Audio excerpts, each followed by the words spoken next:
Well,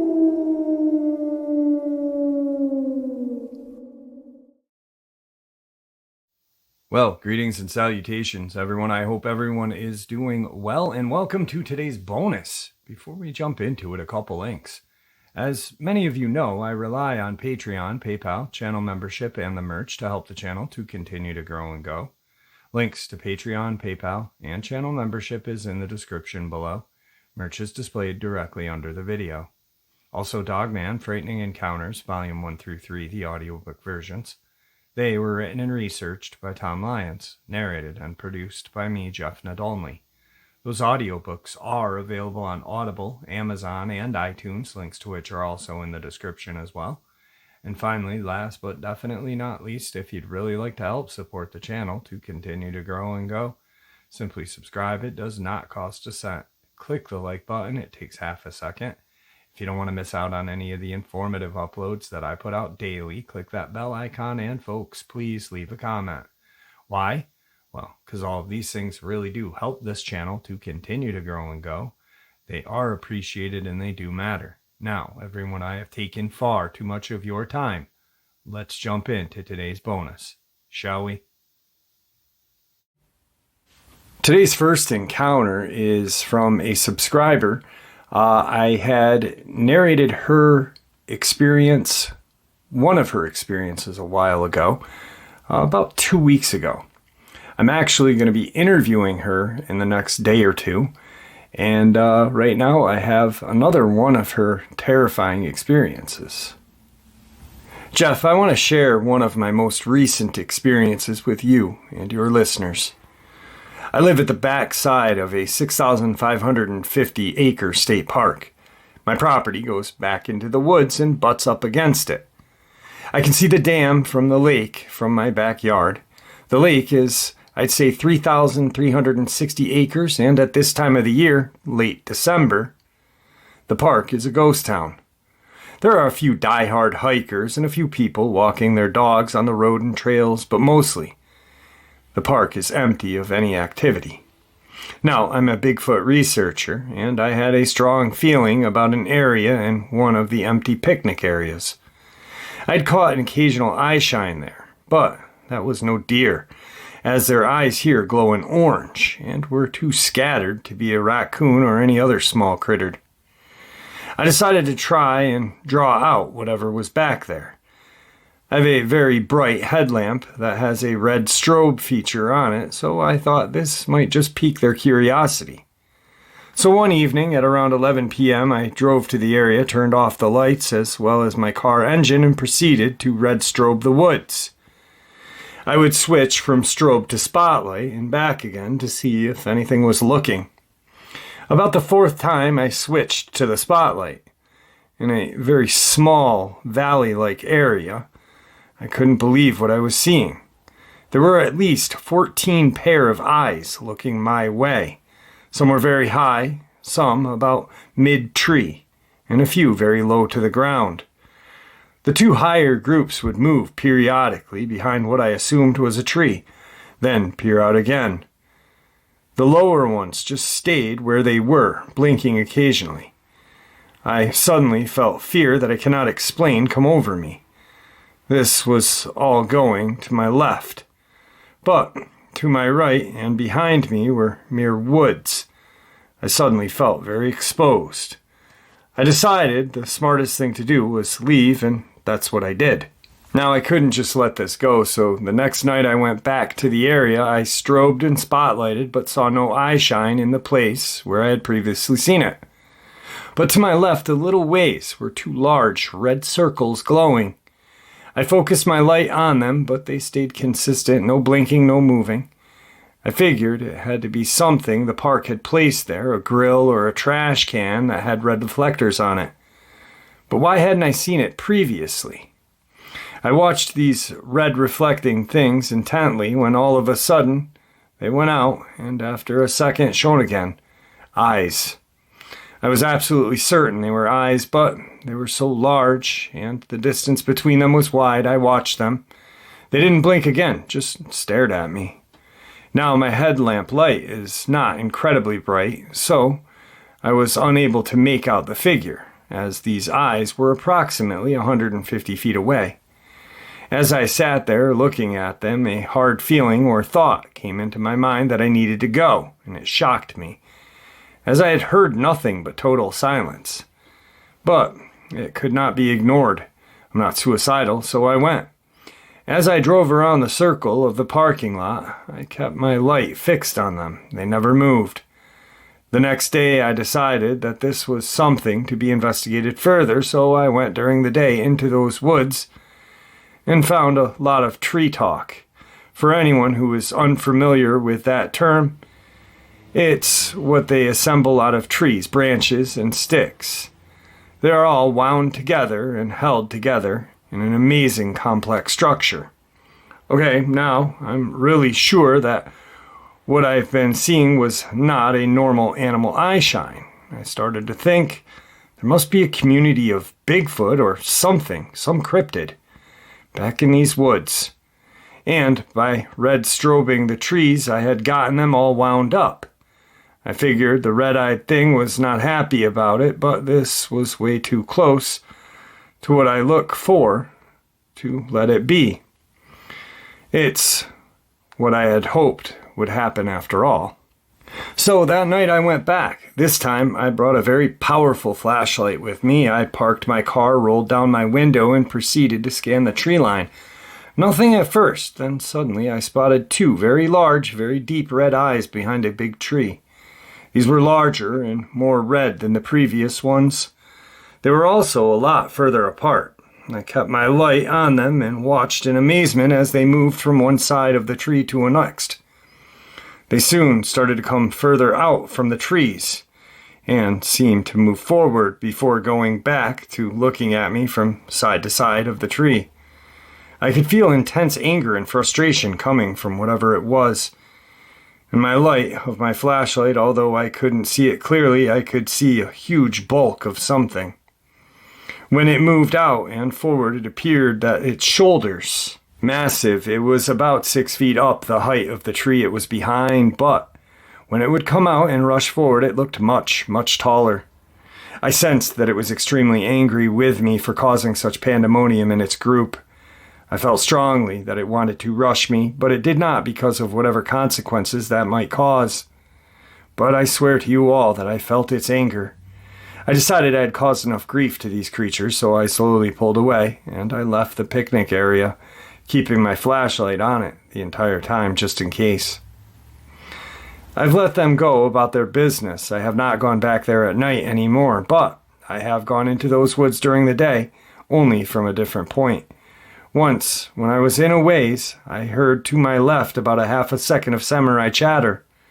I quickly turned my head as it had been right next to me, and saw nothing. This thought was preceded by the most violent and loud wood knocks across into the other side of the woods I had ever heard.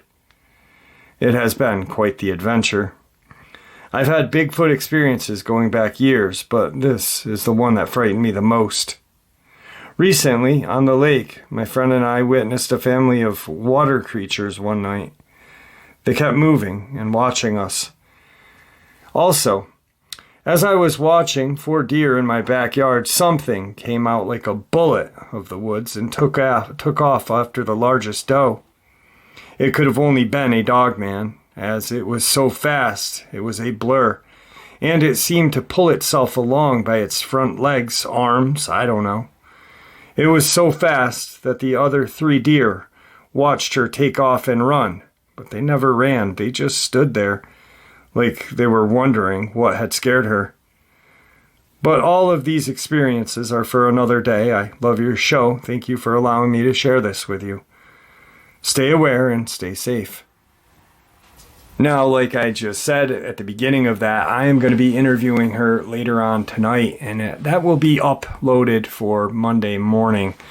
Let's get on to today's second subscriber submission. Hey Jeff, I just wanted to tell you about something that happened a long time ago, as well as a more recent encounter. I'm from South Mississippi, but where I grew up was very rural. I lived on a 5-acre property that butted against the DeSoto National Forest. The property belonged to my church, which also had a pretty nice house that was designated for the pastor and his family. My dad was the said pastor. We had one neighbor, and a few more further down the road, but it was pretty wild out there. My first encounter happened when I was 12 years old, although I'd say it was more of a sighting. This was only a few weeks after Hurricane Katrina. Power was still out. So we had this massive wood pile from the property cleaned up.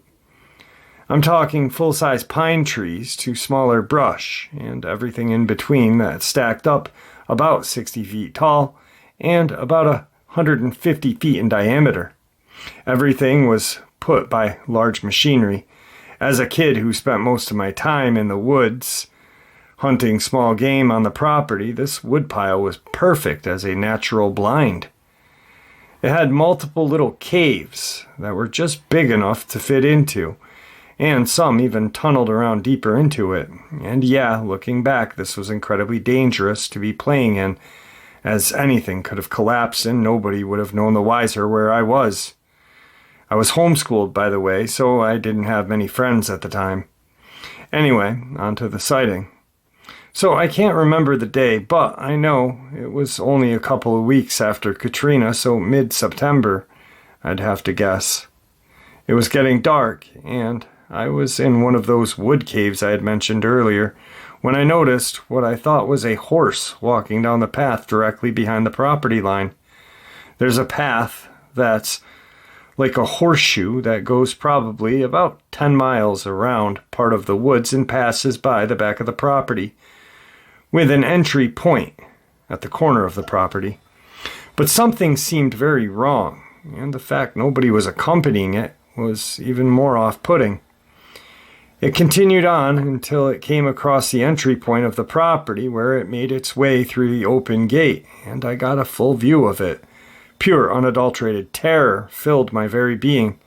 This thing was only 50 yards from where I was inside of that woodpile, and it was on all fours and started sniffing around. I thought I was screwed, and I thought that it had smelled me. But it made its way over to the sand pile we had on the opposite corner of the property instead and started digging. One of my cats had died after the hurricane, and we buried her there. It was digging her up. I watched it pull the bloated, nasty cat corpse from the sand and ate it right there. I have never been so mortified or terrified in my life. It then proceeded to go back to the way it had come. This took a lot out of me to write. I have never told anyone this because nobody would believe me. If you want more details, get back to me because that wasn't the end of it. I'm just so tired I can't write anymore. Cheers.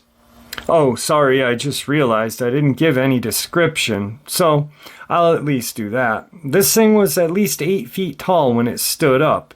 It was on all fours on the trail and on the way to the sand pile, but made its way back to the wood/trail on two. I watched it eat my cat with hands, like a sandwich. It was jet black except little tufts atop of its ears, which were like 8-inch black daggers. The hairs on top were gray.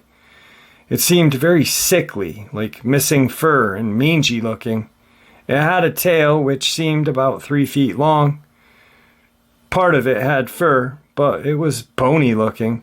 Its teeth were very unnerving. They looked razor sharp, but deformed, like there were far too many for its mouth. I don't think it weighed any more than 300 to 400 pounds. I got a good look at this thing through the scope of my pellet gun before it left. I'm going to bed now, Jeff, but I felt I should at least include those details. Feel free to get back to me. I'm actually going to reach out to them. I'm going to send them an email a little later today and see if they'd like to come on and share their experience, because if you notice, they said my first encounter was a sighting. So I'm wondering if there is something else. And I'd also like to hear more about this creature. Very, very a creepy encounter, though. I couldn't imagine watching this thing dig up one of my pets that had died and eat it. I probably would have gagged out loud, and this creature would have found me in my little wood cave. I'm just kidding, but man, that is crazy. These things never cease to amaze me in their what they will do for food, their senses, and everything else. So anyway, let's get to tonight's third encounter. Howdy, Jeff. I want to firstly say how much I appreciate your channel and looking for the truth. I've had a Dogman with me my whole life. It's strange and creepy, but it never tried to get me. My name is William H., and I grew up in Spring Creek, North Carolina, about an hour from Cherokee, and right on the Tennessee border. Deep in the mountains, this area had only been cut out of the wilderness about 70 years ago. My grandfather had stories about Black Panthers they fought when they moved in. Where I grew up, we were poor and worked tobacco. We didn't have indoor plumbing or electricity even in the 80s. When I was 10 years old, we moved to a farmhouse on the property, a serious upgrade in my opinion. My parents, they were hippies and they partied a lot. They often left me home alone because I preferred it that way, instead of sitting in the car at night while they partied with their friends. I was a good old boy, and always went to bed on time and took care. But in the middle of the night, I woke up. It must have been after midnight because I didn't have a clock or anything. I woke up with a feeling I'm in danger, and panic washed over me. Looking at the window, I saw it hunched down peering in at me. I slowly moved the blanket over my face in hopes that it had not seen me as a kid would. But I knew it had. It was watching me. These windows were 6 to 7 feet off the ground. When Dad came home half drunk, I told him about it because I couldn't go back to sleep. He looked out the window and laughed. "Son, if it's gonna get you, it doesn't matter if it's daylight or dark." But he never said there weren't any monsters out there. My grandfather often warned me about boogers and woolly boogers in the mountains, but I thought that was just to scare us kids because we were not allowed outside after dark. A few years later, when I was 12, we had this swimming hole that's sort of a secret among the farmers. Only the locals knew about the place, and a big rock jumped off into the creek. I was having a blast and my parents wanted to leave and go party a bit with their friends. I goofed off and lagged behind wanting to swim and play, but then I realized they had left me. I got scared. Okay, I get it. Time to go. However, climbing back up to the trail to the parking area, I heard a deep bone-rattling growl. I thought it was my dad messing with me, trying to scare me, but it was not. There was a black form lurking in the brush beside the tree, and when I saw it.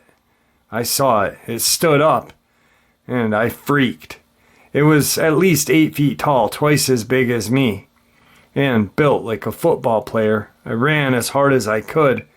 Then I turned and looked to see if I was being chased, and I swear it was exactly the same distance from me, 15 to 20 feet away, but it was in the middle of the trail, and a good look at it. I only saw it before in the brush because it was blacker than the shadows. I didn't see any teeth or tongue. It was just watching me and waiting. And it scared me because I didn't know why it was waiting and not killing me. When I was 14, my uncle asked me to go squirrel hunting with him, and I was down. It's good to know how to feed yourself. We didn't see anything on the mountain that day. The whole place was dead quiet, and soon I found out why.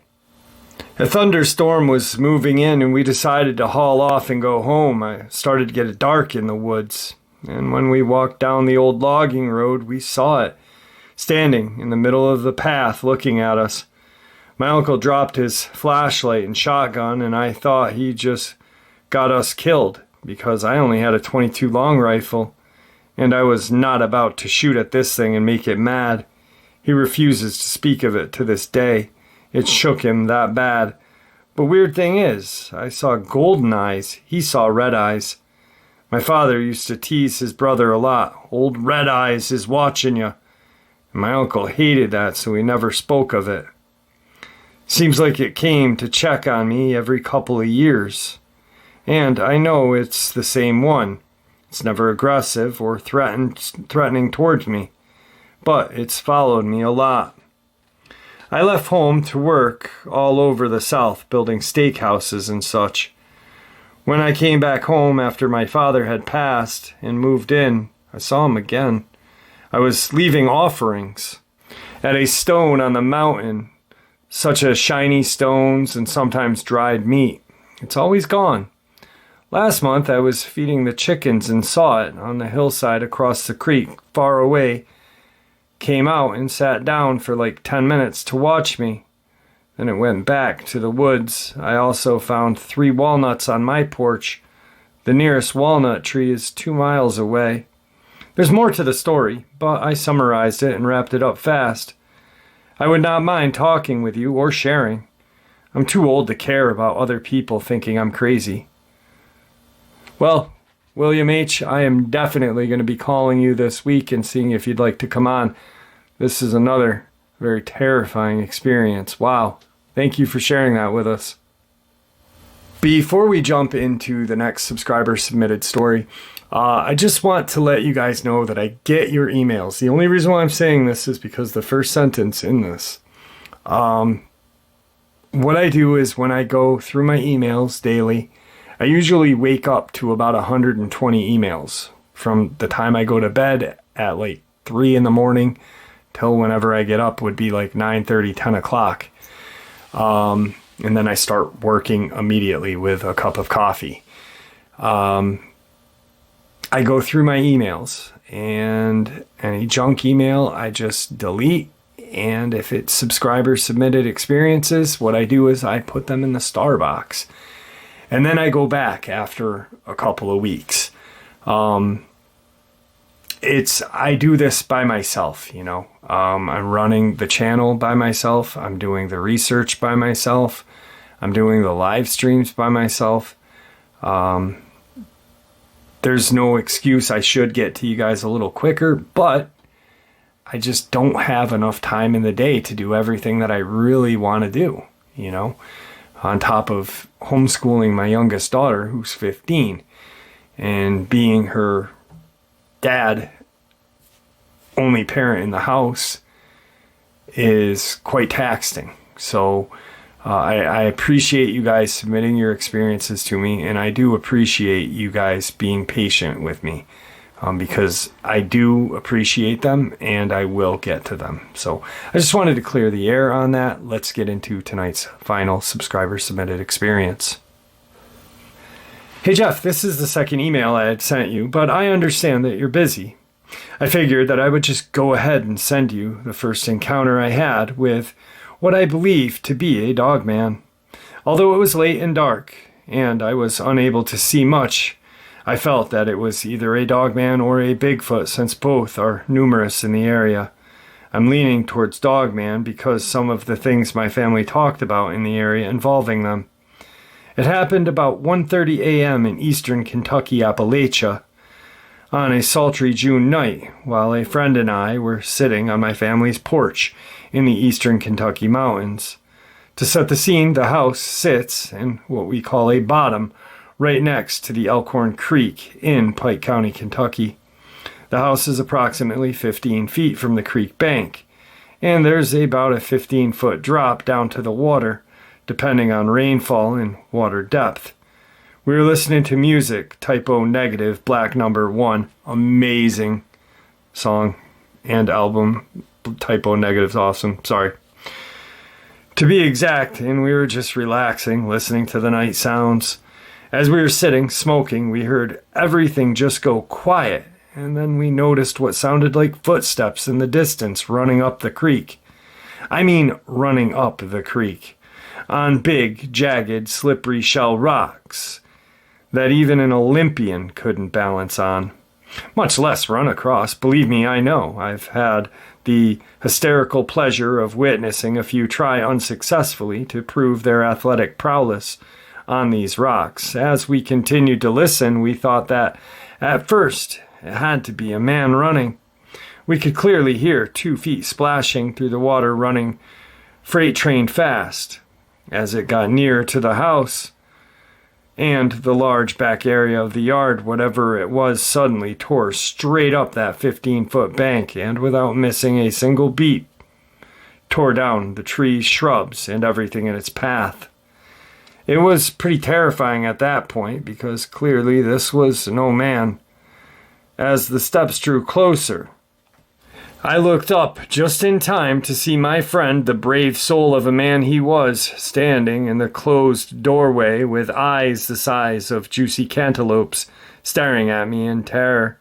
He ran and left me. I guess he was just waiting for me to die there by myself as I stood and started to walk quickly up the 7 steps to the lower level of the porch and the front door. I heard this thing tear back down that 15-foot bank, just feet from the porch, and back into the creek. I turned at the top of the stoop and managed to catch a glimpse of something huge and pitch black running past the house and continued to barrel down to the creek. I couldn't make out any details other than that whatever it was blacker than the blackest of an eastern Kentucky Appalachian mountain night, and that it stood out silhouetted against the darkness. It was huge, way larger than a man, though I can't say for certain height nor weight. And it was running on 2 legs. After I heard it run well past our property and beyond, I decided that I had had enough big black freight train beasts for the night and decided that it was way past my bedtime. Also, I was pretty upset that dude just left me high and dry to face my inevitable death alone. I did manage to pretend to be brave long enough to walk back down the stairs to the porch to turn off the radio, even though every part of my body was screaming to run in the opposite direction back towards the door and the safety of my house. Anyway, I figured I'd share this experience, and if you ever want to use it on your channel, feel free. I know that it's not super exciting, but it was sure enough to jolt my nervous system. I have a second encounter that's similar, involving something pushing an entire tree across the road from the same house one evening. I was out wandering alone, and a plethora of terrifying paranormal experiences if you're ever interested. Anyway, thank you for your time, and God bless you and the entire Dogman family. And there you have it, folks. I do hope you all enjoyed today's upload as much as I enjoyed sharing it with you. I'd like to thank you all for supporting the channel. After all, it is your support that keeps this channel growing and going, and what gives us all a place and a chance to share our experiences and theories judgment-free. Everyone's treated with the respect that we all deserve, so thank you. Please stay safe, happy, healthy, and ever vigilant, keeping an eye on our children, our pets, family, and friends. These creatures are real. They are out there and dangerous. Share this information with those you love and care about, and it may just help save their lives someday. Until next time, never stop asking questions, never stop searching for the truth, and God bless.